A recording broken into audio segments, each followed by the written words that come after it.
途中，不料经此大雨，谁知又迷路了，实在是无处可去。不知可否在公子这里暂避？公子，你看，人家衣服都湿透了。好。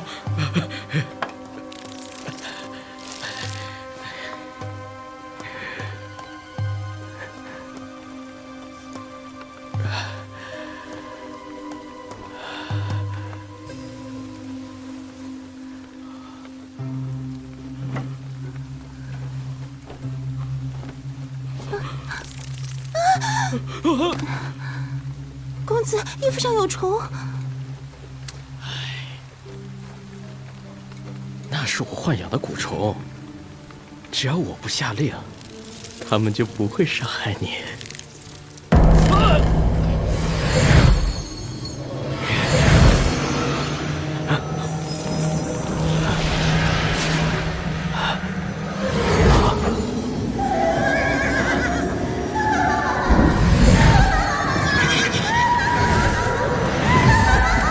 该死的魅灵！你对我的噬猪兽做了什么？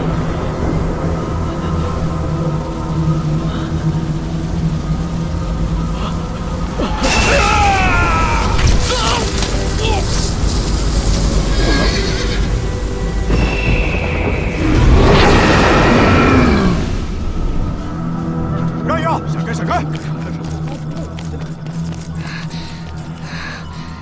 这么多羽灵卫追一个小贼，竟然都跟丢了，分头去找。去搜，是。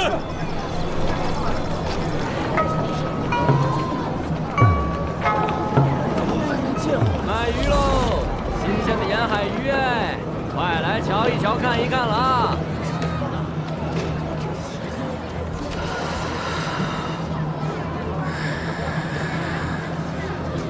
怎么了？行，那是郑世才，他要算性命了！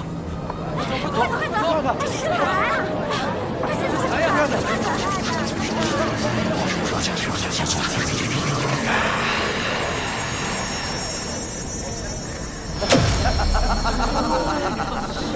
出水芙蓉，元亨利贞，大吉兆也。哇，好神奇啊！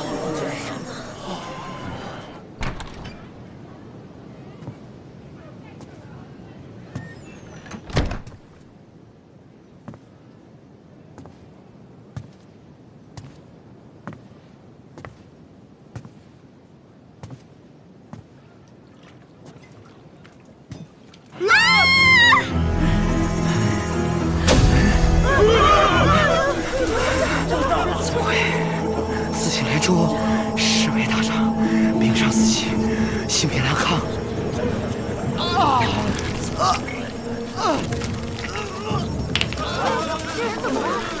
四姓连珠，四姓连珠，四姓连珠，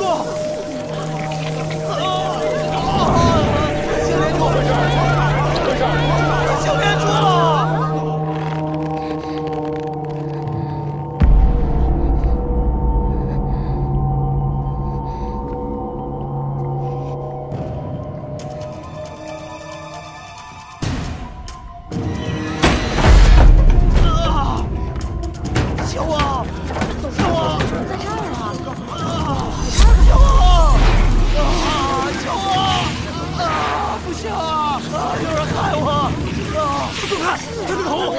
士兵全应验了！太重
珠儿，珠儿，乖呀，别动，别动，珠儿。哎，珠儿别动啊！我，哎呀，好不容易开个张啊，不要把徐茂的生意又搞砸掉了。哎呀，真是没眼看呐！以后你出去不要说你的功夫是我教的。看来本少侠要懂真功夫了。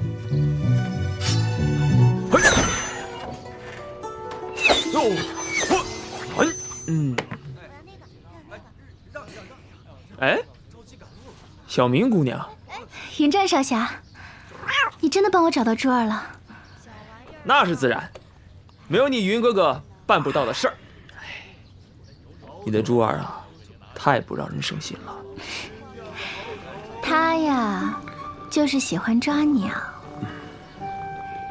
那我该如何报答你呢？报答嘛，报答。徐茂，10两纹银。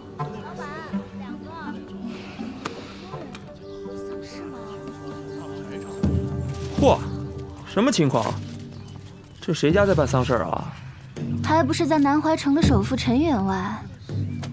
那棺材里躺的，据说是他江湖上的一个朋友。朋友？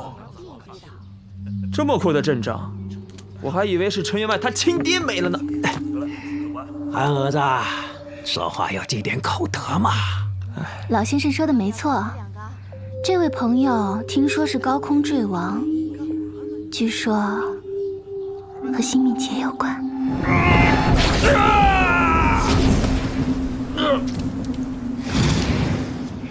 陈员外为了化解灾厄，不仅摆灵堂、宴宾客，而且还请了部落的巫师诵经3天3夜，真是有情有义呀！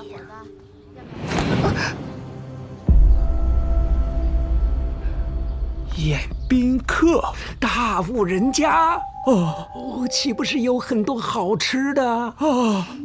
你们不是收到请柬了吗？啊？怎么还不知道啊？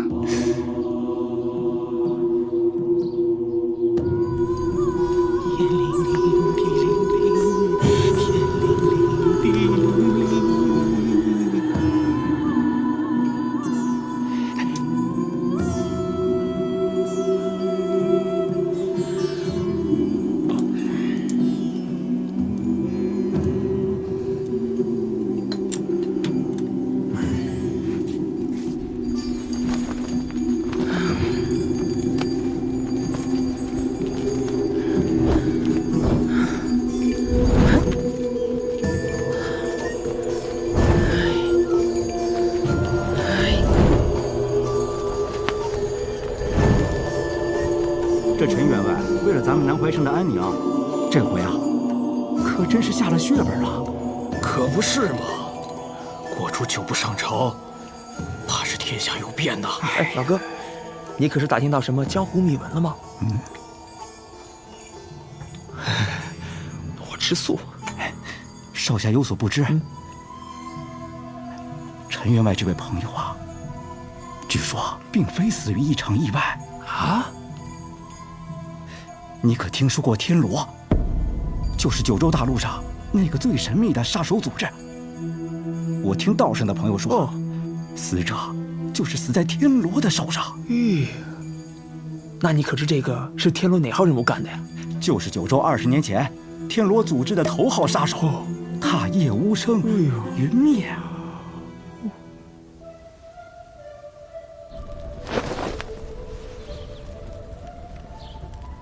李成，性命之劫已化解。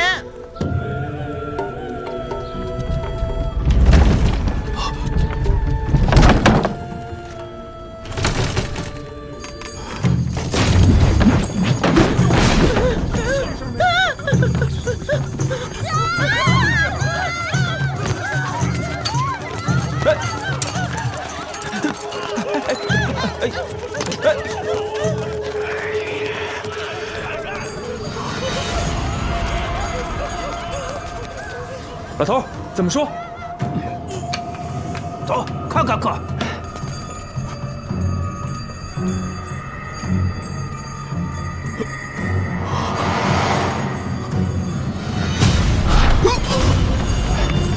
小心！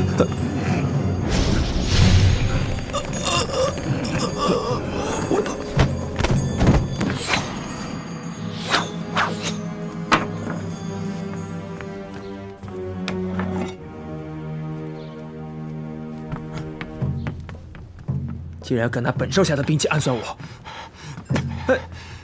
赶紧撤！这都不追！哎呀，收拾东西，赶快离开南怀城，要出事！快走！老头，哎，刚才为什么不让我追啊？是怕我打不过他们吗？臭小子，别总想着出风头。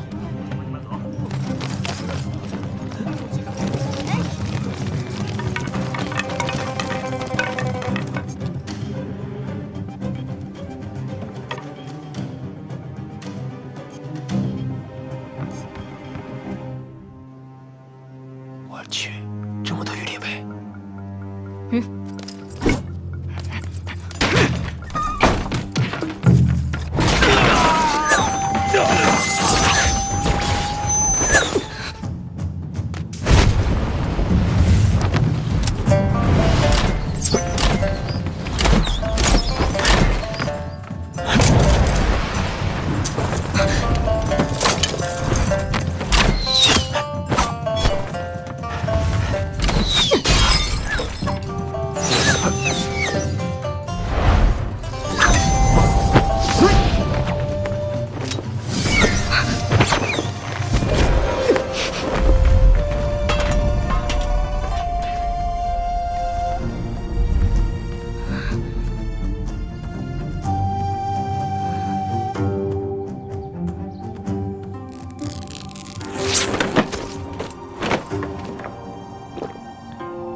是小贼！谁是小贼啊？小爷我乃南怀城第一游侠云战士也，专门为各种丢人钱财啊、丈夫出轨啊。慢点儿，慢点儿，老头，腿脚不方便哦。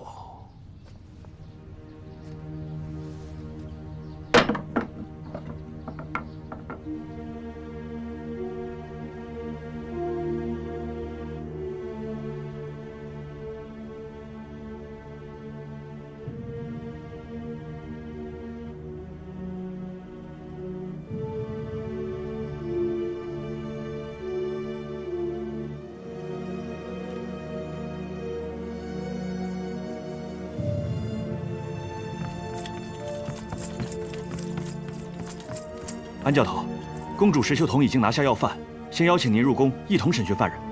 动作这么快？这南怀城会使天罗司的人屈指可数，他到底有什么来头？这是九州第一杀手组织天罗的专属杀人兵器。你别看它细如蚕丝，但是锋利异常，削铁如泥。最关键的是，一般人根本使用不得。莫非这个案子跟天罗有关？有立于阳光之下的武士，就有藏匿于阴影中的刺客。大人，是被冤枉了呀！大人，放我们出去吧！大人，老头，方才你为什么不让我出手啊？啊，现在好了吧？要吃的没吃的，要喝的没喝的，还被抓到这里来现眼。哎，你还说呀？都怪你呀！去揍人家陈员外的爸爸，搞得我们连蹭饭都没有蹭完一顿，害得师傅现在连酒都没有喝，就惹祸烧身。怪我了？你还怪我啊？你放手！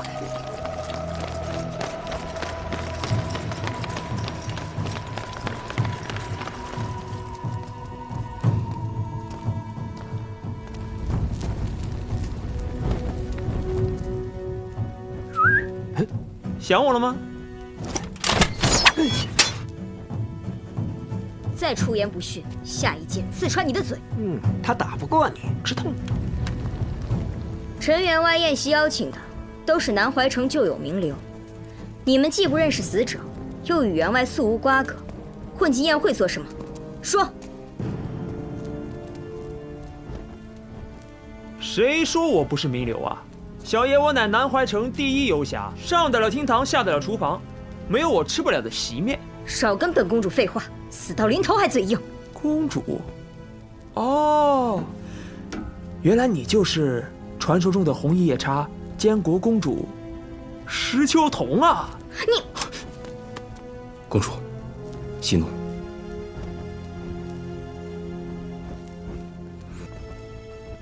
二位不愧是当今九州1等1的高手，连嘴上功夫都这么厉害。你又是谁啊？驸马爷吗？云少侠，这个东西你不陌生吧？天罗丝。安某发现那具尸体是被人用天罗丝操控，谋害了陈员外。你们说，整个南怀城会使用这种武器的，除了你们师徒俩，还有谁呢？哎呀，话可不能乱说呀！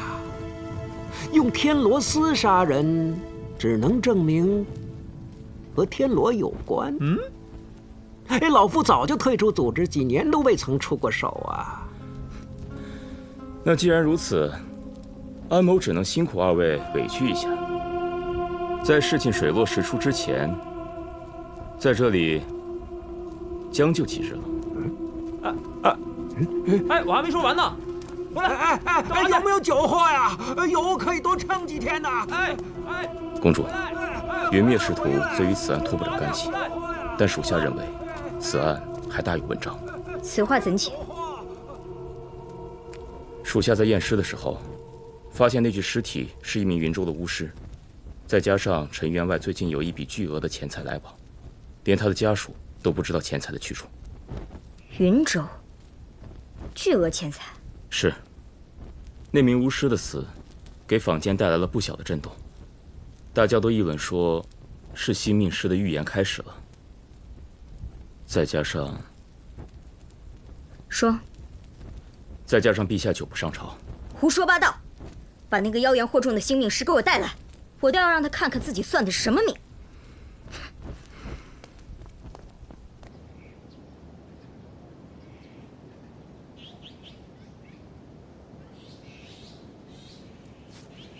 这株寒天兰，是童儿特地从北路给我弄过来的。今日龙帝有闲情，可以与朕共赏。童公主如此孝顺，不但是皇兄之福，也是我们燕国之福啊！朕病了这些年，童儿年纪轻轻，燕国能有今日安定，全是龙帝的功劳。如今童儿婚事已定，朕也就安心了。皇兄，3日后便是公主大婚，届时臣弟将有宝物进献。什么宝物啊？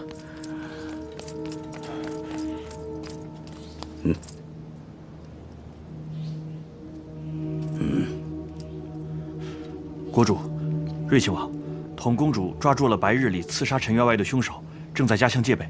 员外而已，何必大动干戈啊？皇兄有所不知，陈员外乃南怀首富，亦对羽林卫多有资助。他的死难免引起坊间流言，不得不防啊。朕久居宫中，对天下事已无关注。罢了，任童儿去闹吧。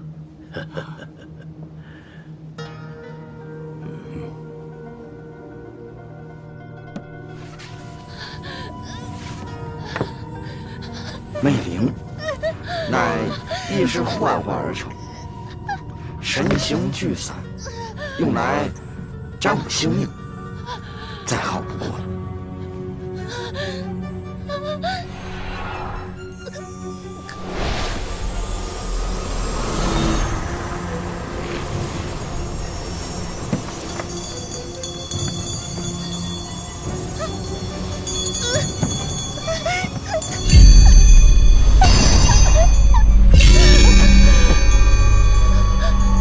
知道你怜惜族人，但你要明白，他日若我们背后的主子能完成大业，我就高位，你人形不损，岂不皆大欢喜呀？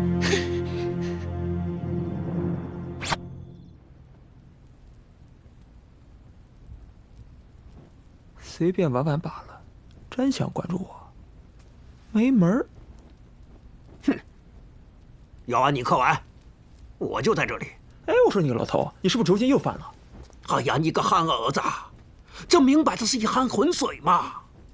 抽课只会有更多的麻烦，正好在这里躲一下。哼，你真不想知道，到底是谁送给我们亲家，又是谁把咱们拉进这趟浑水当中啊？哎，干什么呢？越狱了！哎，这不关我的事啊！哎，是他要越狱了！救命啊！救命啊！救命！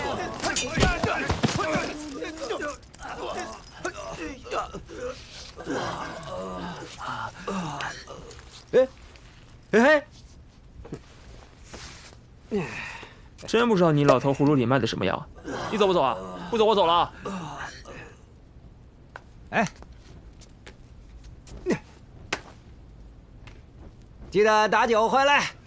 等我回来，光明正大带你走。嗯。嘿，哎，嘿，云少侠，走得这么匆忙，不留下来喝杯茶吗？真是冤家路窄啊你！要不是你身犯命案，安某还真不想和你做冤家。你不会想和我做朋友吧？我对男的没有兴趣。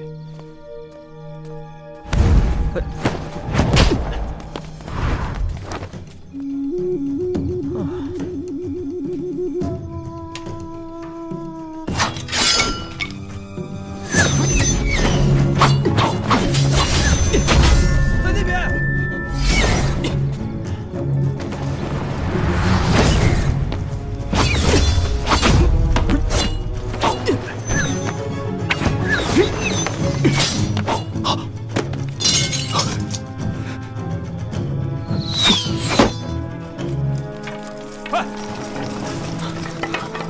放冷箭，有你的呀！跑够了吗？跑够了就给我滚回天牢！无耻的云贼，拿下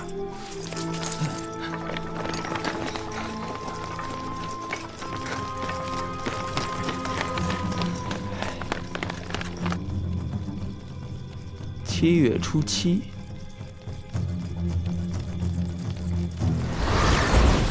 嘿！7月初7，凤翔长空，他是羽族。没错，我是以天公为尊，绝对不做笼中之鸟。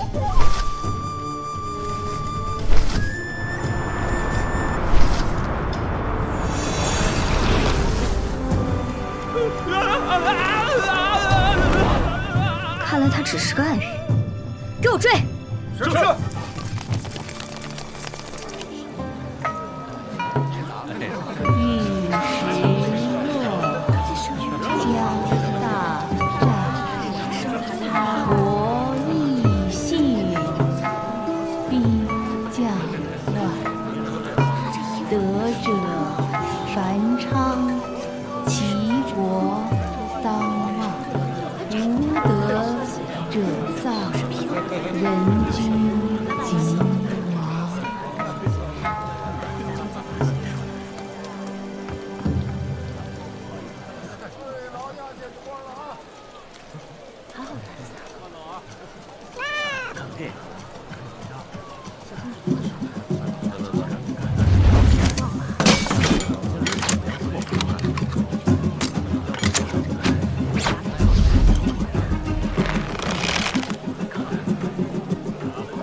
小明，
小明姑娘，云少侠，你来干什么？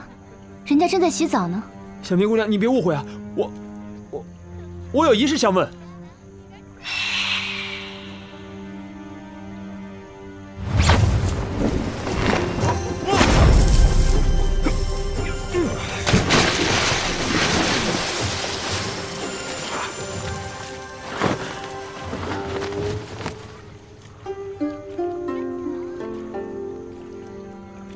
上次你帮奴家找到了珠儿，我还没有找机会答谢你呢。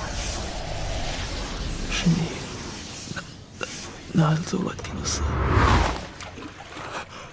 春宵苦短，何故此时说这个？能近我身偷走天罗寺的，只有你。他呀，就是喜欢抓鸟。你是魅灵对吧？只有魅灵可以迷惑人的心智。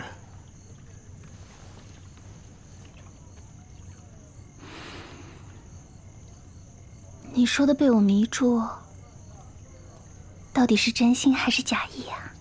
羽林为办案，先大人等立刻礼让。让开！你为什么来了？你们两个跟那边走。是。你中了青羽剑之毒，只有用这个浸泡身体，身上的香味才能散掉。大恩不言谢，我会回来找你的。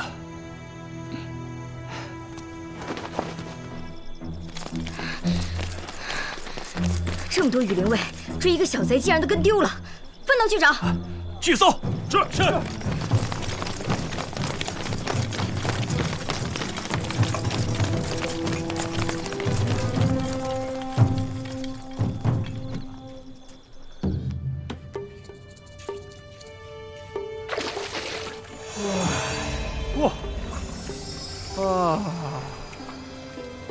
哎呀，果然还是小明善解人意，治病救人，不像那个红衣夜叉。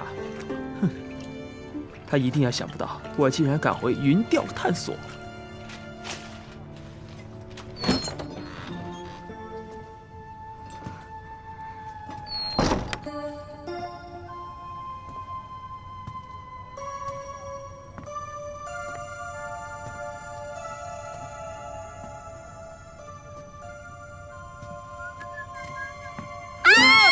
这年头，你踩滑贼走路都没声的吗？你再胡说八道，我割了你的舌头！你怎么老惦记我舌头啊？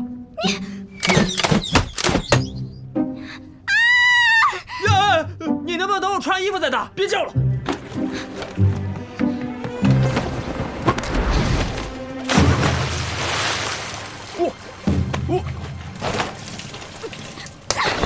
我要挖了你的眼！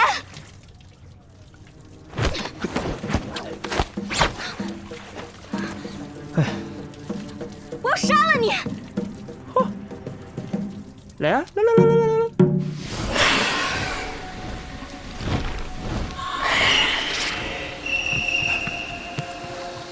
老大，跟丢了。我注入在青羽剑上的秘术，被云战不知道用什么方法化解了。他身上的气味消失之后，雕鸮也失去了方向。公主说分头去找，可是现在公主也联系不上，怎么办？你们在哪分开的？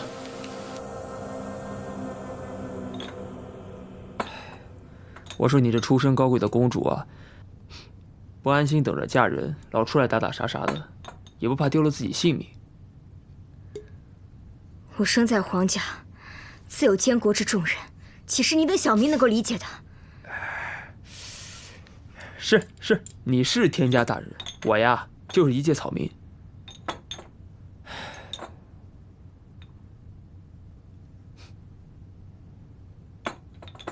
我吧，打小跟老头相依为命，如果有人要算计他，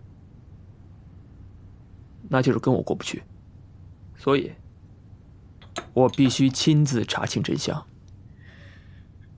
你有你要守护的人，我也有我要守护的人。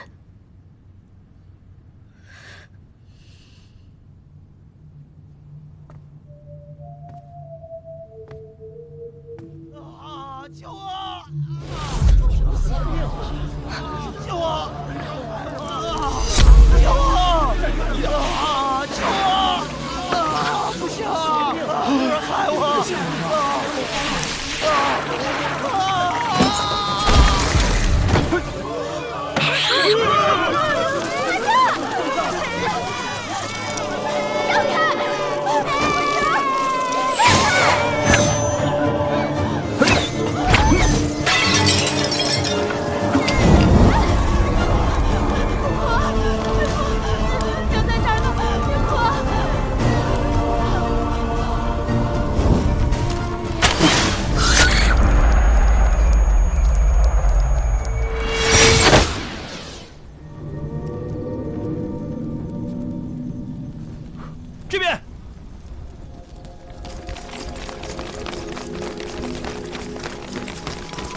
这是什么？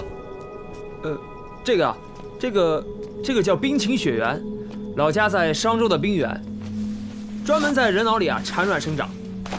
公主，没事吧？南怀城常年四季如春，你说的冰晴雪原在这里根本无法存活。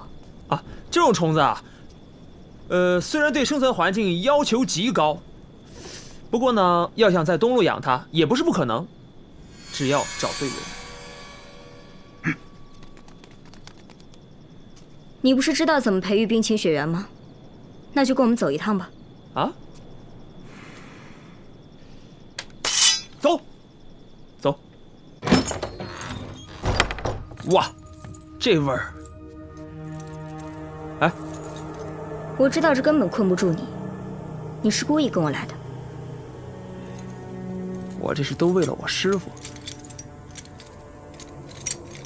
你面前这3具尸体，正是近日接连丧命的巫师陈员外和郑世才。我听说平日里你也在南怀城以探视人自居，现在就让我看看你有多大本事吧。耶，这个郑世才还是个惜命师啊，估计他自己都算不出自己死得这么惨。有人偷了我的天罗丝，利用云州巫师杀死陈员外，所以唯一的线索一定在他身上。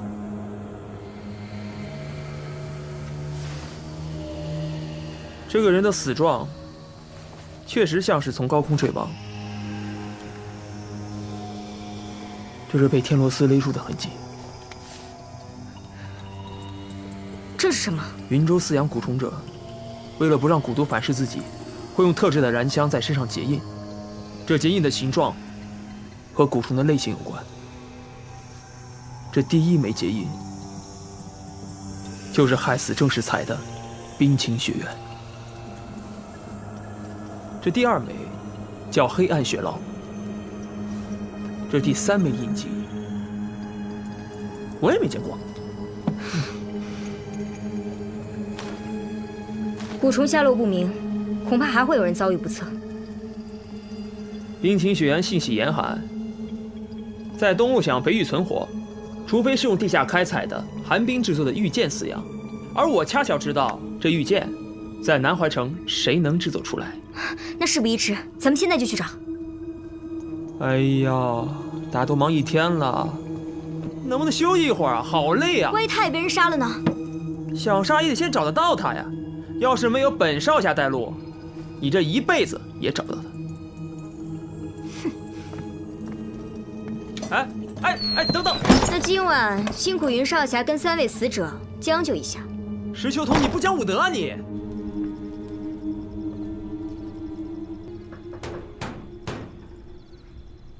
进。老大，我查出他们是怎么混进陈府宴会的了。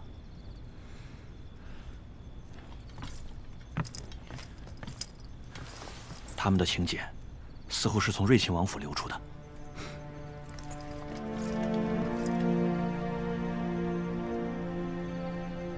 瑞亲王，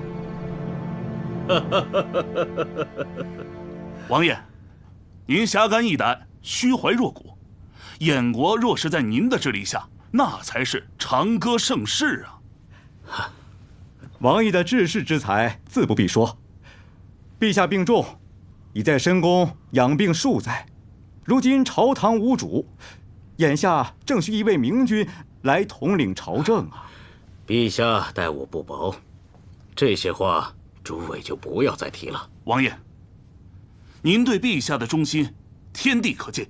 只是我想冒昧的说句话，倘若有天陛下突遭不义，我等必将前仆后继，拥护王爷，执掌天下。我等必将拥护王爷。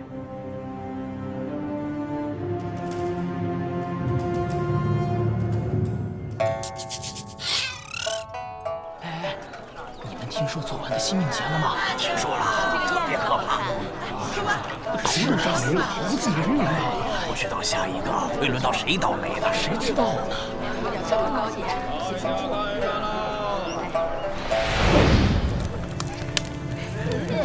来，看一看了啊！我这儿可都是绝品孤品，别的店儿可没有啊！来看一看啊！石老怪，你又在这坑人呢？哎呦，谁说的？我这儿都是。我在南怀城这么久，头一次知道有这样的店。你啊，真是在亮堂地方待惯了，不知道这个城市啊有多少见不得人的勾当。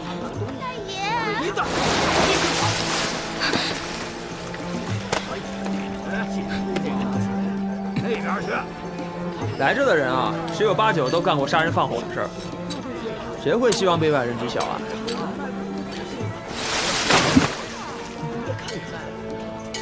那儿呢？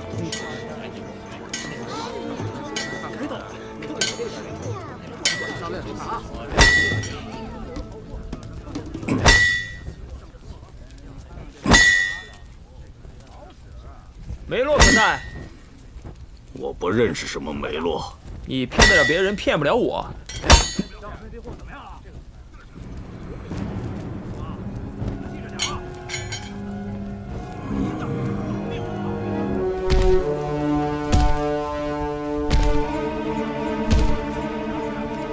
我说了，我不认识什么梅洛。玄之又玄，众妙之门，欲寻其门，星斗西沉。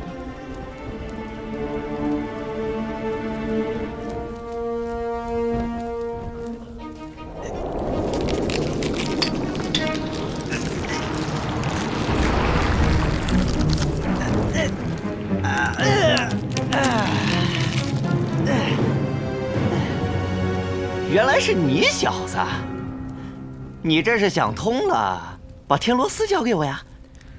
天罗丝先放一边，咱们先聊聊冰晴雪原如何？冰晴雪原，谁跟你们聊？梅先生既然都已经现身了，总不能让我们这些新朋友白跑一趟。哇，这就是培育冰晴雪原的玉剑吧？你别碰坏了！不是你这小老头是不是发财了呀？你别碰坏了！这么稀缺的东西都有人买。头儿，你看，果然是陈员外的标识。这是什么？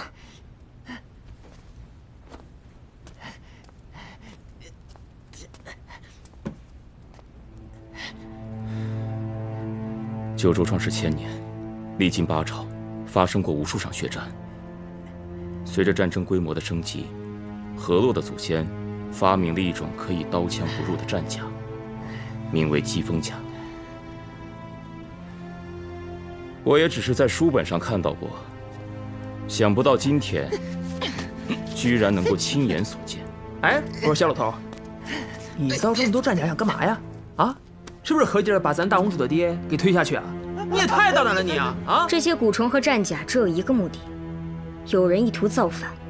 说，到底是谁让你造的疾风甲？我是真的不知道，我只是收了定金和图纸，这幕后出钱之人，我从来没见过，真没见过。那只能劳烦云少侠和梅洛好好谈谈，这里就交给我和公主吧。好说。你呀，现在什么都不用管，把你知道的一切都告诉我，保证你没事。哼，想得美。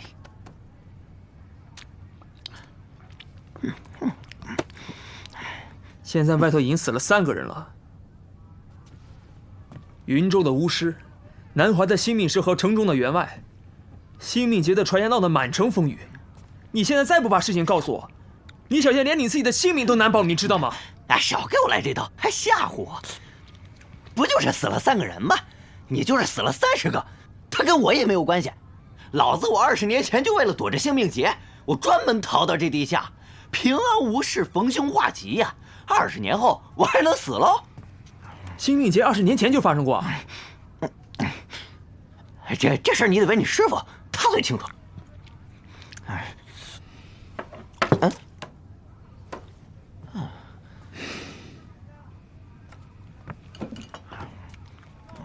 这样吧，咱们来做笔交易。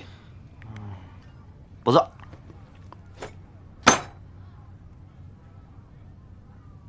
我把天罗丝借给你去研究，你现在来告诉我是谁雇佣你去造了那些玉剑和疾风甲？此话当真？绝无虚言。那我就跟你讲一讲。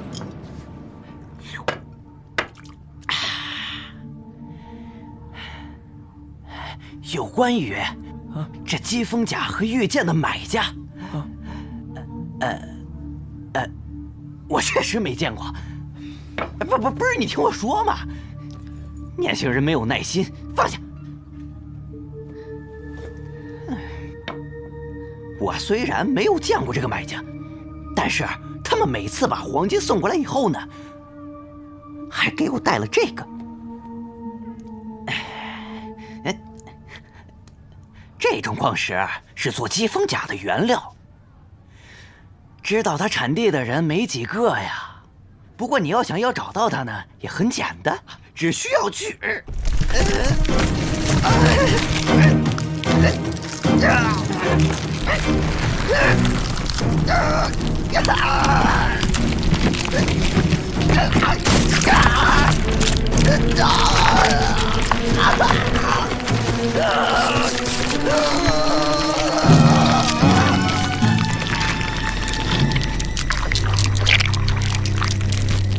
黑暗雪牢。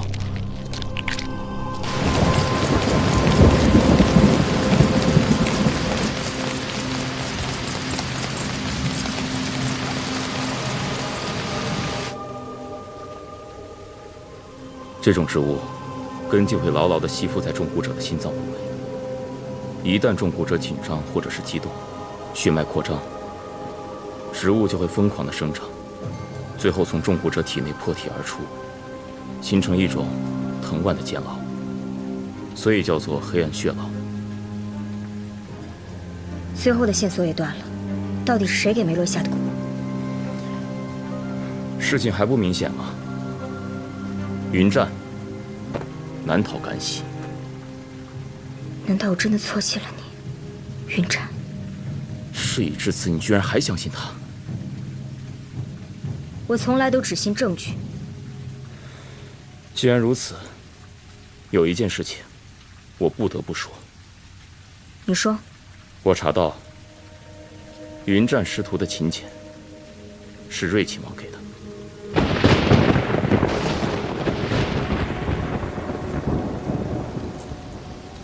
来者何人？陈员外宴会的请柬是大人你送来的吧？何以见得呀？江湖传言，云州巫师给你送来了一只奇兽，不久后便坠亡。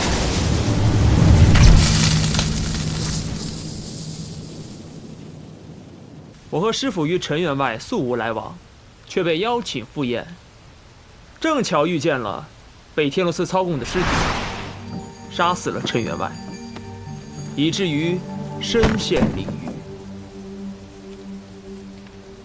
起初我以为是凶手故布疑阵，引我们师徒入局，想栽赃陷害。但是紧随其后的几桩命案，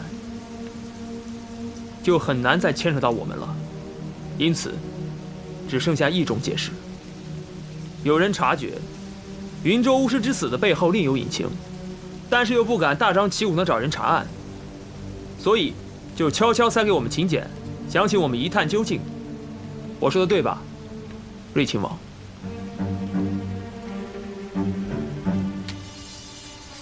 那你凭什么认为那请柬就是本亲王差人送去的？因为我师父云灭20年前，恰是你瑞亲王的门客。20年前，你和我师父云灭之间到底发生了什么故事？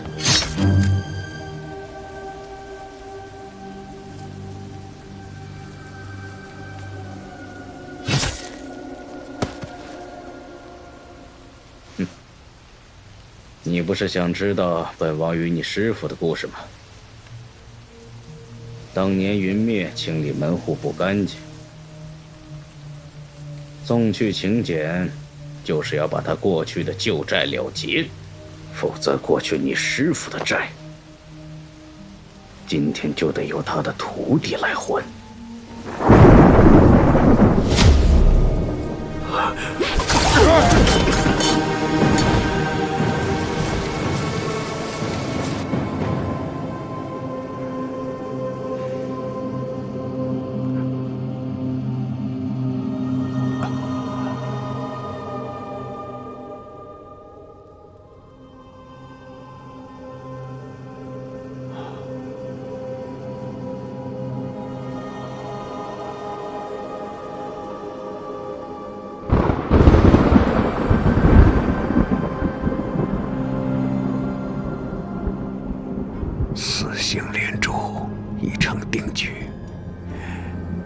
性命所致。看来这次真是劫出难逃了。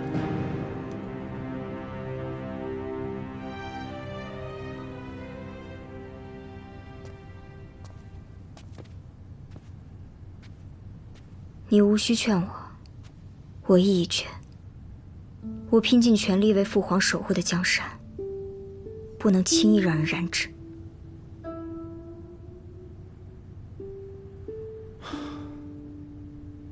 其实，我很羡慕你。我羡慕你有一个值得守护的家人。不像我，从小就没了父母，也不知道自己来自何方。是国主收养了我，给了我习武报恩的机会。所以，无论国主让我做任何事情，我都义不容辞。你我奉旨成婚，却从未有人问过我们的心意。现在，我想自己做一回主。我要去寻找真相。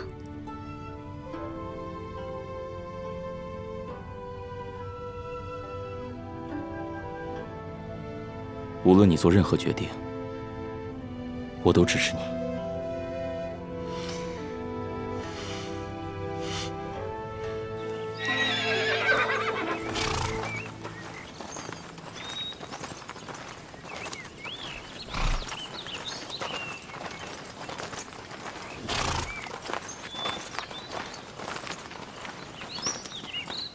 老大，公主，找到了，就在那边。撤！撤！快！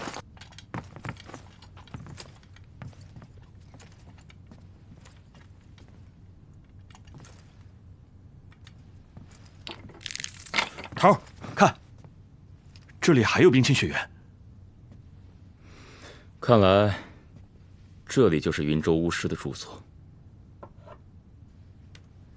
这是昨晚在梅洛尸体面前发现的矿石，显然这应该是云战有意留给我们的线索。这种矿石材质特殊，只有城郊的落雁林才有。那云战留下这种矿石，意欲何解呢？这是梅洛做击风甲的材料，他应该是想指引我们来这里吧。公主，发现一封信。原来云州巫师是瑞亲王的人。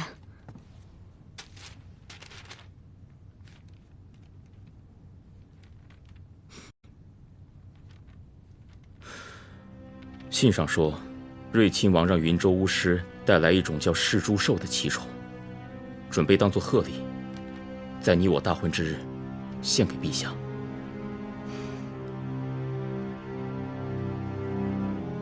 冰晴雪原，黑暗血狼，噬猪兽。难道噬猪兽就是第3种剧毒之国？今日便是你我大婚之日，瑞亲王必定会动手。回宫。走。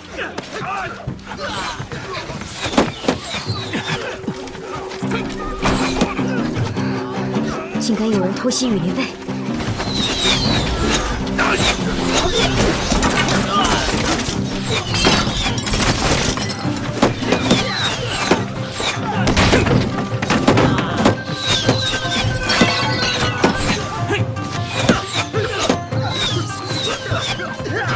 保护公主！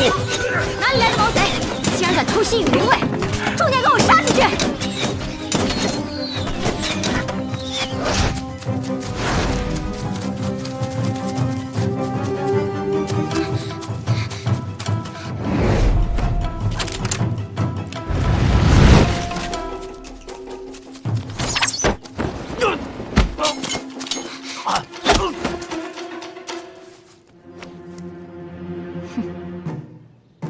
果然是瑞亲王的走狗。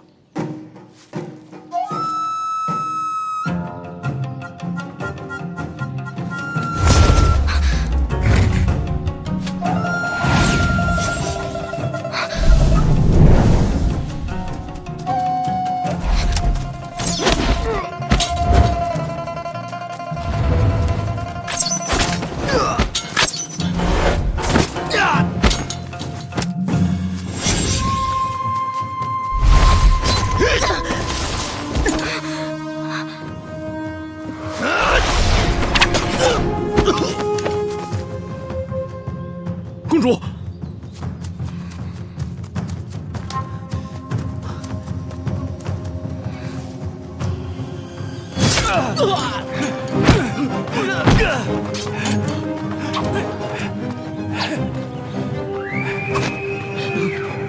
撤！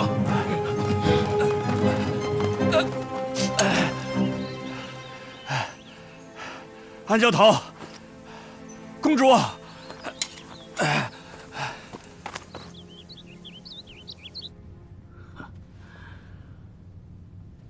今日诸位大臣在此，恭贺童公主出嫁立府之喜。童儿学武何在啊？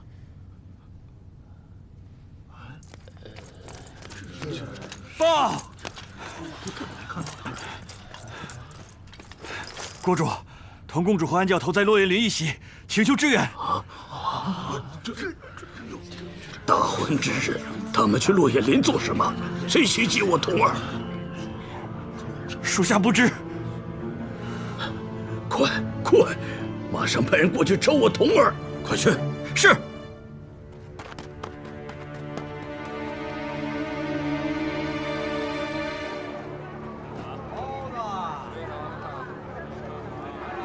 哎，陛下悬赏1000金，搜寻公主下落，咱发财的机会又来了呀！还想着发财呢？啊，公主大婚之日竟不知所踪，我看这天下要大乱才是啊！哎呀，这乱不乱也不关咱老百姓的事儿。再者说了，你见过公主长什么模样？她当你迎面走来，你认得出来吗？没见过。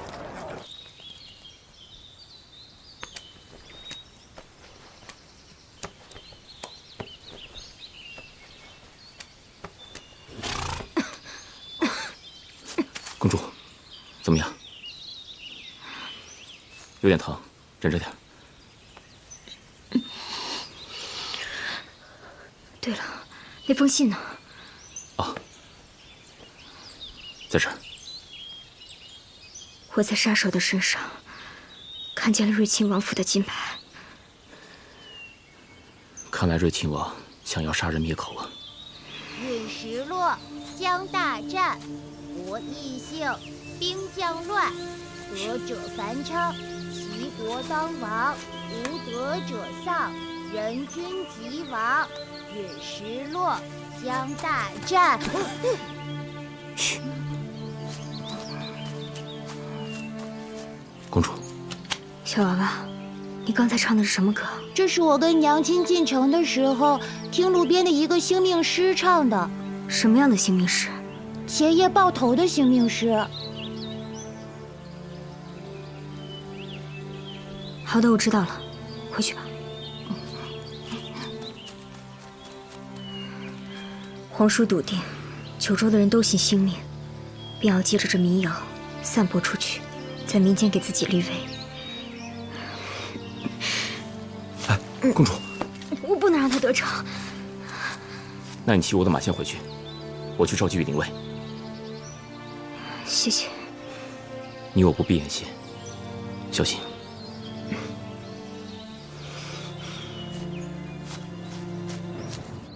皇兄不必焦急，今日乃公主大婚之日，童公主和安教头吉人自有天相，定会没事的。我能不急吗？大婚之日，童儿不知去向，至今还生死未卜。皇兄可记得，臣弟要在童公主大婚之日向您进献宝物吗？童儿至今下落不明，纵使有千古的宝物，朕也没有这个心思去看呢。那么臣弟斗胆博您一笑。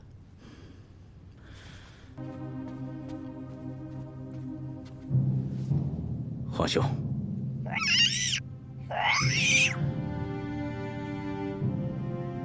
龙弟，这是何物啊？回禀皇兄，此物是臣弟特地差人从云州密林部落中寻得的奇物。此物名为噬珠兽，专以珍珠为食，进食后通体放光，灿烂夺目。皇兄是否要一睹风采啊？再说这是奇兽，甚好，甚好啊！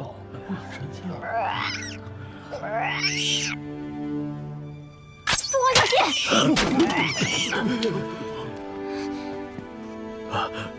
童儿，童儿，你这是为什么？父皇，你先看看这封信。出手把他打了。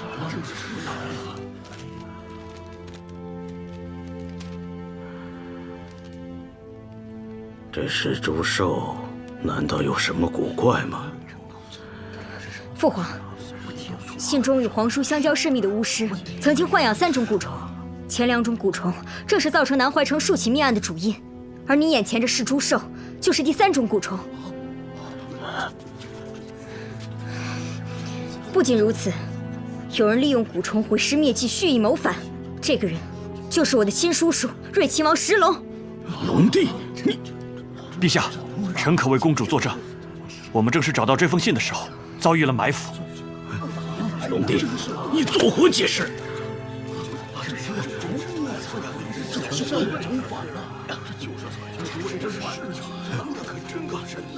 陛下，臣弟是冤枉的。那几起命案与臣弟一点关系都没有，望陛下明察。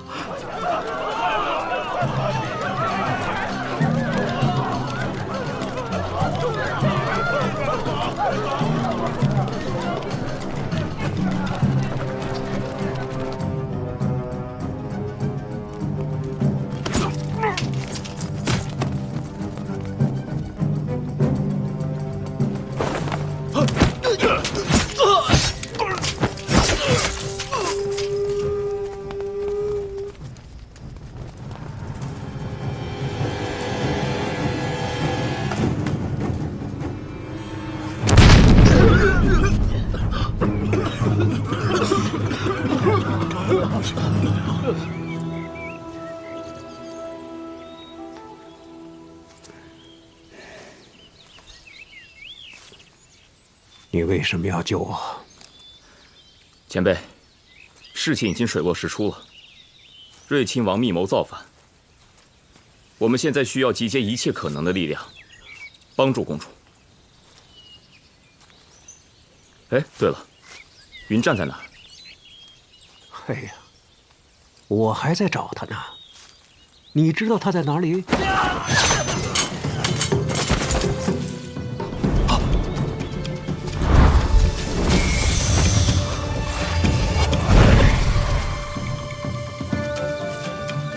背后捅刀，算什么英雄好汉？哎呀，臭小子，你来干什么？老头，我说了，我要光明正大带你走。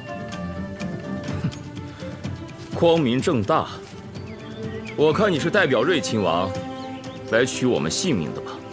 信安呐，你刚才带这2个人，已经耐不住静默原形毕露了。你确定你要继续装下去吗？老头，哎，你看面前这个人，你不觉得眼熟吗？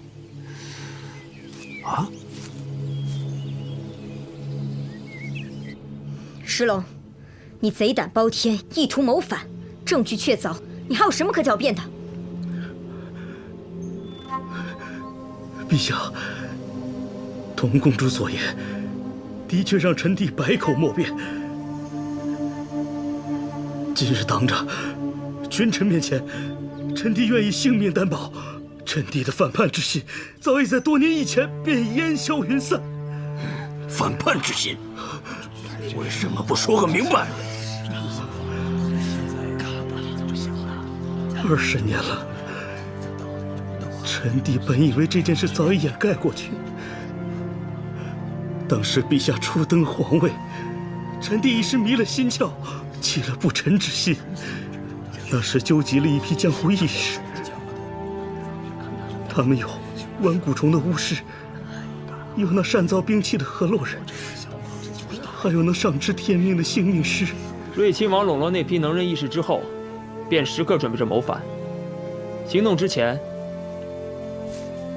石龙怕走漏风声，便决定把那些替自己卖过命、但又失去作用的弃子一一除掉，而那个帮他除掉弃子的人，正是九州第一杀手踏野无声，我的师父云灭。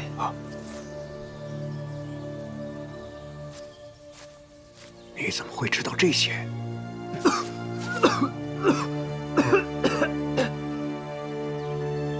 你没事啊？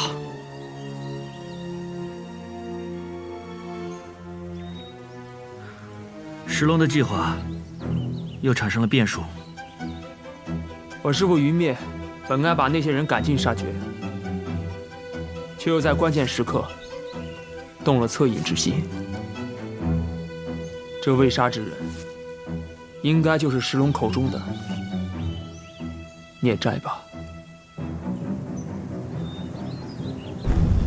当年被石龙除掉人的后代，想复刻20年前的一切，假借石龙的名义，联系了一些巫师、商人、星命师和将领，做出一番石龙再次谋反的假象，然后又杀掉他们，一步步引导着坚固的石丘童，给石龙安上了谋反的罪名。你之所以选择模仿我们师徒俩，使用天罗寺来杀死陈员外，就是为了在案发之后，能借公主之手迅速控制我们师徒，来断绝石龙的后援，坐实他的罪名。这一定是有人栽赃陷害我，恳请公主明察，望陛下明察。东林，安教头人呢？公主，方才有人报告天牢方向有异象，大批的黑衣人朝落叶林的方向去了。落叶林。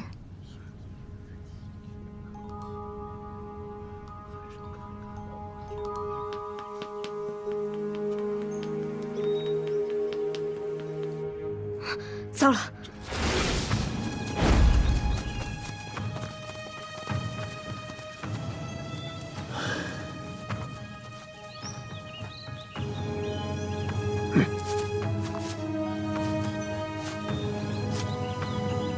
林少侠，我真没想到，我处心谋划这么多年，却被你这个江湖浪子识破了。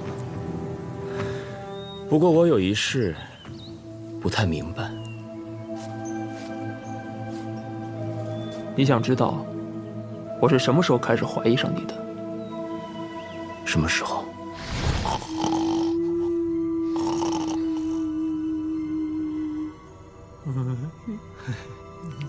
拜访梅洛的前夜，石修童将我关在停尸房一宿。半梦半醒间，我似乎闻到了一股熟悉的味道。那味道，正是你发射的青羽箭的气息。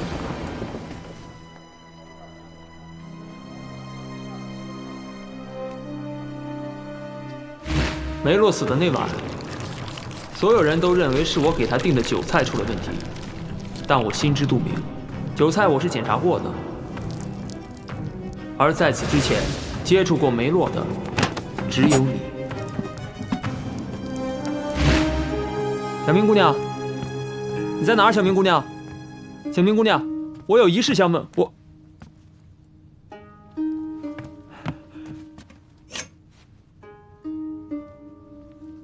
青羽剑，我回来找你的。即便精通工艺的河洛族中，梅洛也算是1等1的工匠高手。我等你回来。这种远距离狙击用的青羽剑，必定是出自他的手笔。而整个南怀城，有此精准剑术的，只有一个人。为了不让蛊虫侵袭自身，想必你也要在身上结印才行。所以能证明你是凶手最直接的证据，应该就藏在你的臂甲之后吧。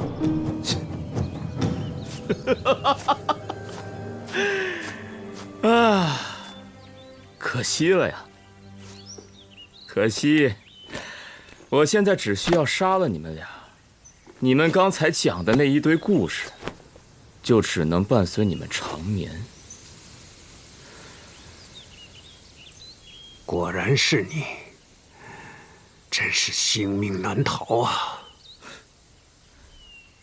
而公主得到的故事的版本，就只能是石龙要将他雇佣的杀手除掉，而我带人前往，却阻拦未果。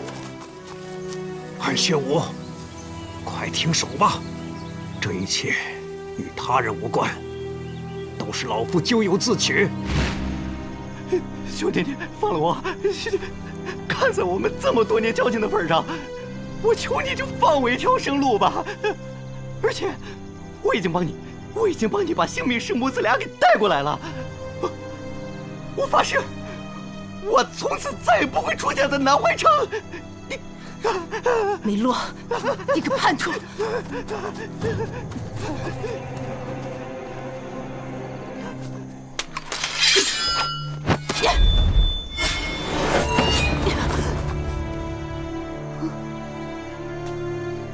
直到面具打碎的那一刻，我才发现这个女人救过我，可为时已晚。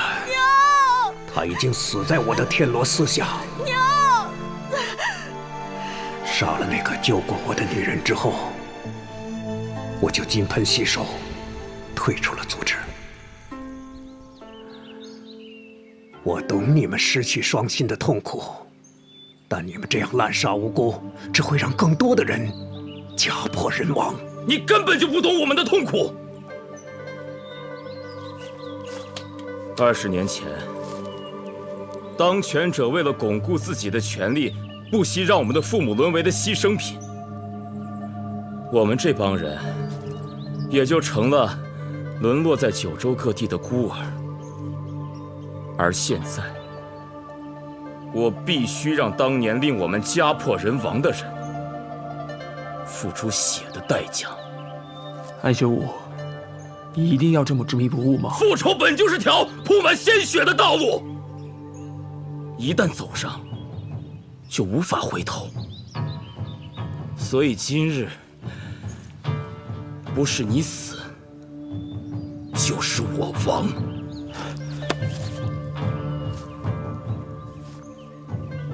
既然孽债因我而起，性命之劫该由我来解。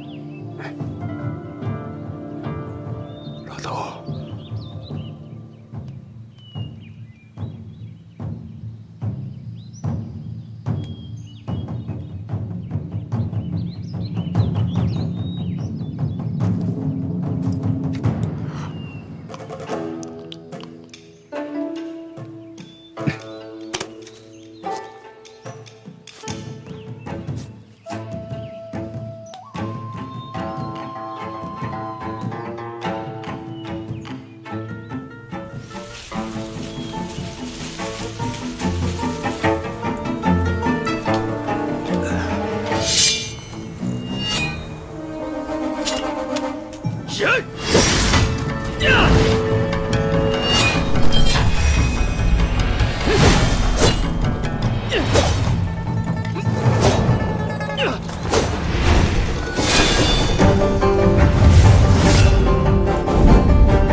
性命轮回，此刻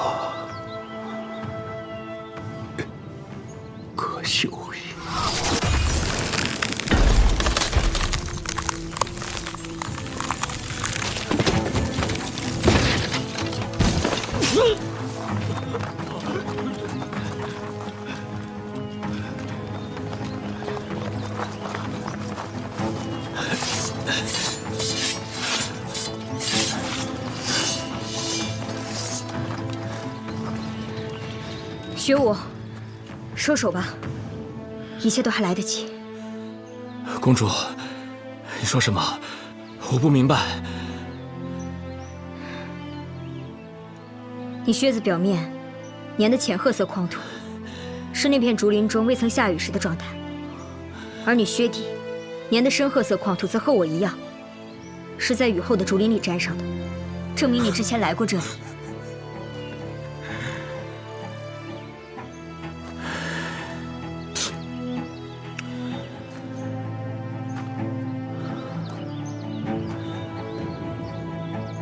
我真没想到，我竟然小瞧你了。我也没有想到，历尽千辛万苦，真正的凶手居然是你。安教头，收手吧。不，这一切还没有结束。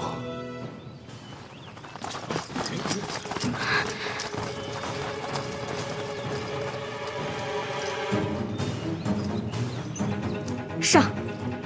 拿下！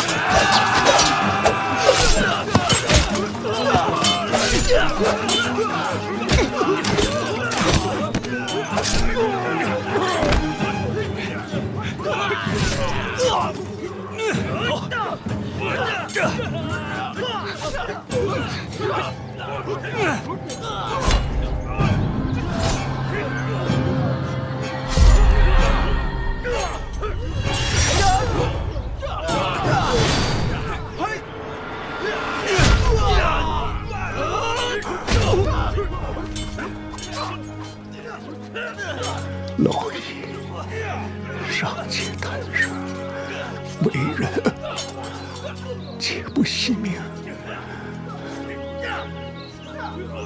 这样的下场也算是一种解脱。你说什么呢？别胡说八道！别胡说八道！要是解脱了，谁带我们上海河啊？你要记着，不要让仇恨继续下去。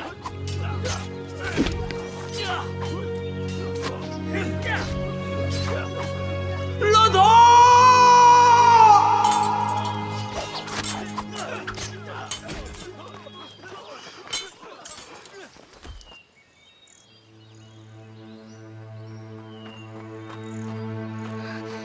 学武，你现在束手就擒，我一定将父皇给你一个说法。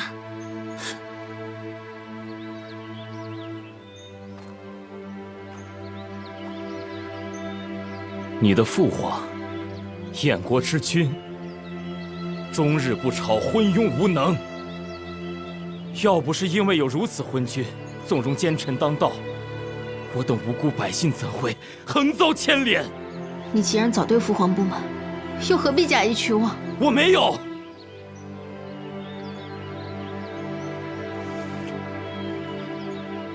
我对你从未有过虚情假意。这世间的事原本就身不由己，就像你，虽为公主，但也不能事事随愿。我若是你的话，就应该立马回宫，兴许这样还能见到你父皇最后一面。照顾好自己。学武！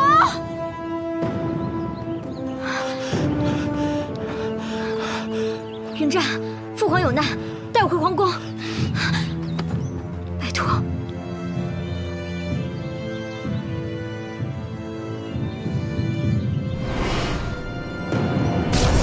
陛下开恩，臣弟恳请皇兄开恩呐！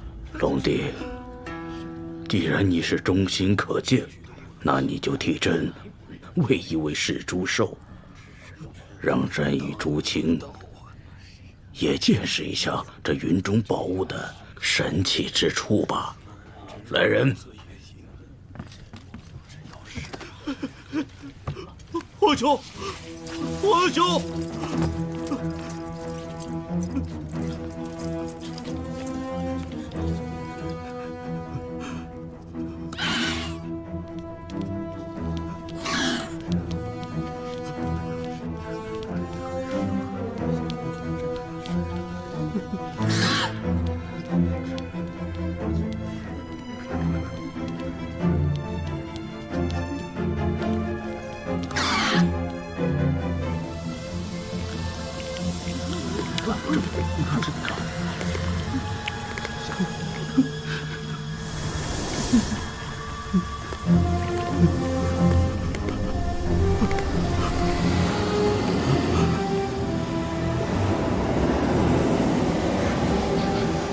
这么香味，闻着来吧。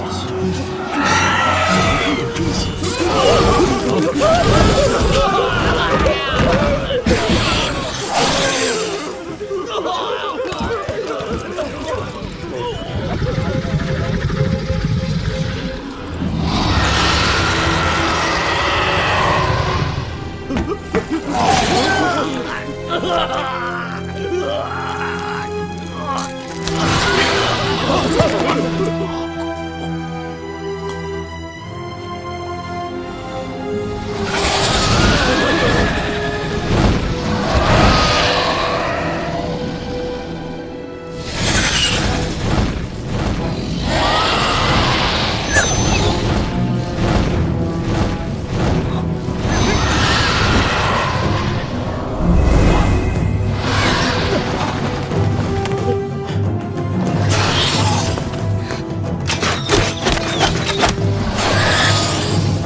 这些年来，朕以这副病躯示人，无心国事，无非就是想看看谁会趁朕喜欢花花草草的时候，盯上朕的王位。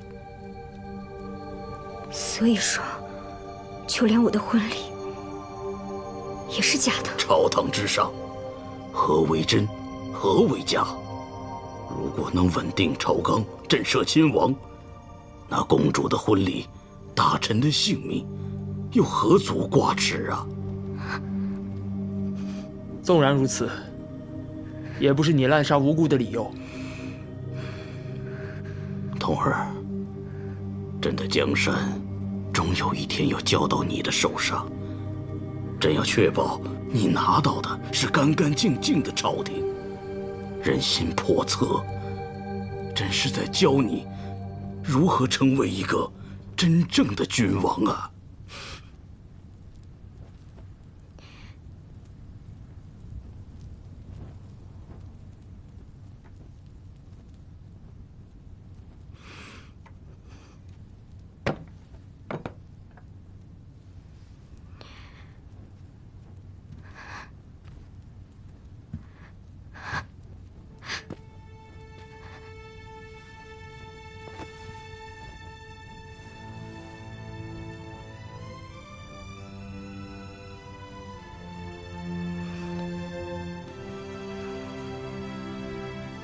这样的江山，我宁愿不要。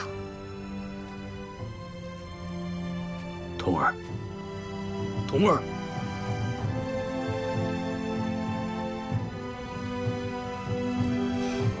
放肆！没有人能够背朕而去。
童儿，童儿。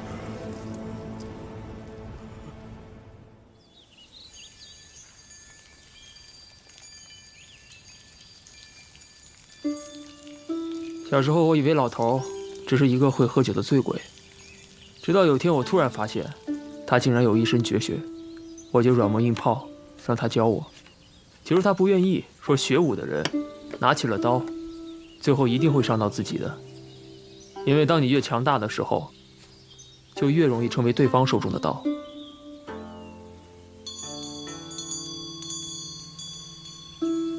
所以，他只想让我当个普通人，过完这一生。其实当个普通人也没什么不好。我生下来就知道自己并不普通，所以我从小就不敢奢望自己像普通人一样和父皇相处。我最快乐的时光，就是父皇在给我讲解不同土壤如何培养各类花草的时候。因为只有在那个时候，我才会觉得这是家人之间的相处。可惜现在看来，连这都是假的。只可惜，金敏杰的阴谋还是被安学武实现了，我最终没能救得了老头。可能我从小看到了太多人的生离死别，所以这种场景对我而言，不过只是一个人生的过场。接下来你要怎么办？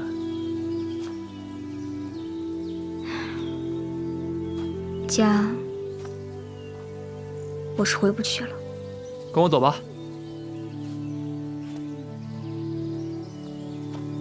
你知道天驱武士吗？